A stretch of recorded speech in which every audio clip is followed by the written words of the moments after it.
chess is a sport. Like in all aspects, it makes the cut to be called a sport. And yet Olympic keeps it outside. Does it make a difference? I mean, is it a big deal for a game like chess to come back to be considered to be played in Olympics? It would definitely be great for chess to be in the Olympics because of the stature of the Olympics. We are kind of close.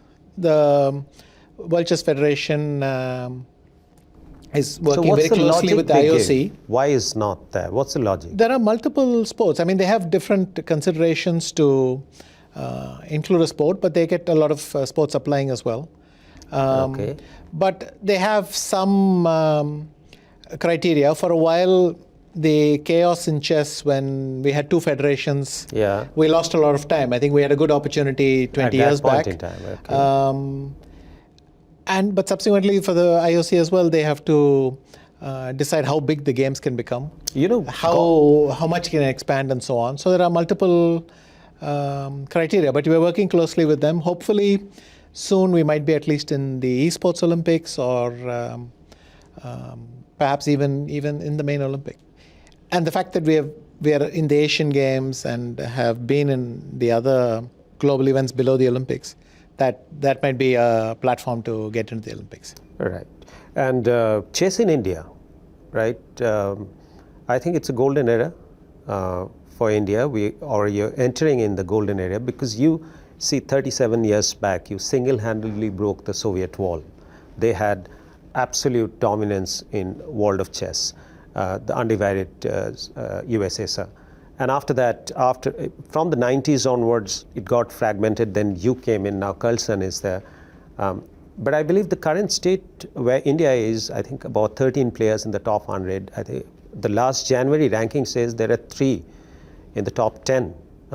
So is India poised to become the superpower of chess? In some ways, we already are the superpower in chess. There are many metrics by which we are. There are many measures by which some other country is.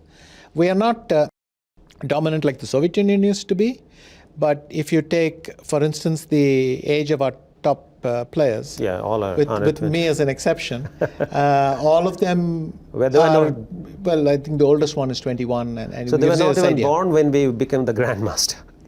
No, to put it mildly, but they're all incredibly young, which means they have a long time ahead. Second, they are all in the top 10 together, or in the top 20, top 50, then the number keeps increasing. They're all there together. And can you imagine how fantastic that is for us? Because they will not only try to have the best results, but the moment one of them has a good result, all the others will be motivated to catch up. Absolutely. So they have this beautiful combination of friendship and rivalry.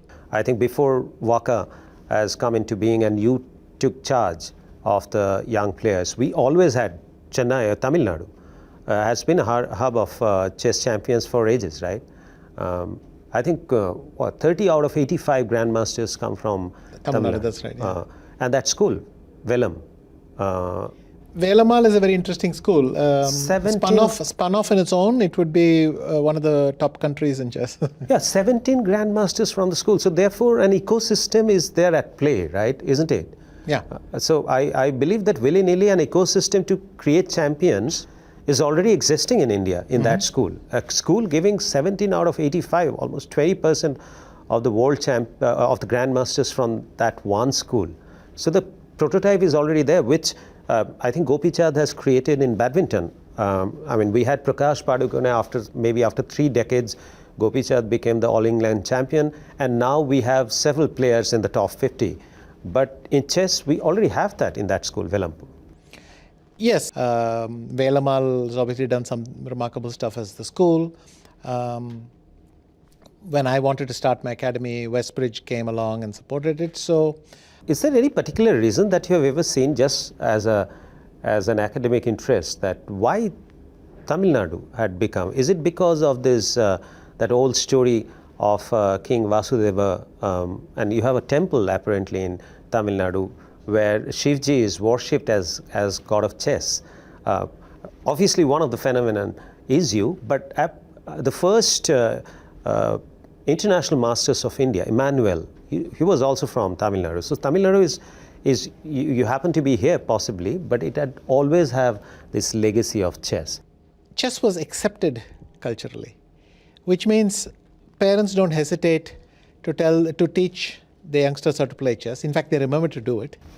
And they encourage their youngsters to go and pursue it.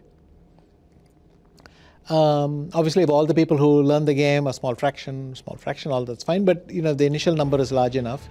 And in Tamil Nadu, that had an easy acceptance. And when I used to go to that chess club, the Tal Chess Club, Yes.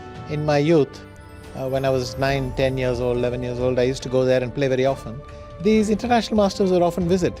And it's amazing to grow up in a club where the 3 or 4 top players of the country are dropping in and hanging out with everyone.